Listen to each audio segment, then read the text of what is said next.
Orati vai explicar sobre a instaladora. Bom dia, meu nome é Felipe Orati e eu agora vou começar a explicar sobre a instalação do CISC. Fica ali, o antivírus ele é louco. O que ocorre?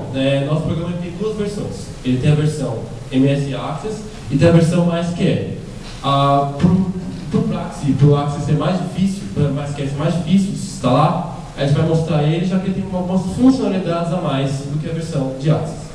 Clique em OK, escolher o idioma, avança, avançar, avançar. Aqui ele está extraindo, vai ocorrer um erro, porque ele vai tentar instalar o framework e o framework já está instalado. Aí fica de olho que vai aparecer o antivírus ali também. Eu não gosto. Aí o erro, aí executa já que vão começar já a rodar o programa. Eu só vou esquecer de falar. Os requisitos mínimos para esse programa rodar, ele é bem pesado. Então ele é no mínimo um processador dual-core, tecnologia com 2 núcleos, e o mínimo mesmo é 1 GB de memória.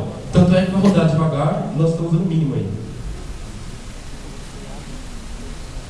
Bom, agora eu e o Fernando Lira, eu vou explicar o design e o Fernando sempre vai explicar as partes da lógica do programa. Bom, por que nós escolhemos um login? Não com botão e 5 ícones e porque ele era redondo. Bom, para deixar o programa mais bonito de se ver, tipo, não deixar aquela coisa que todo mundo tem quadrado. E o ícone, que é para deixar a visualização mais fácil. Bom dia, senhores. Meu nome é Fernando Lira. Bom, primeiramente, logo na tela de login, já criamos rotinas de validação. Por exemplo, se o usuário digitar tanto login ou senha 3 vezes errado, o software é automaticamente encerrado. Se digitar em branco, observem 3 tentativas sem sucesso, o programa será finalizado.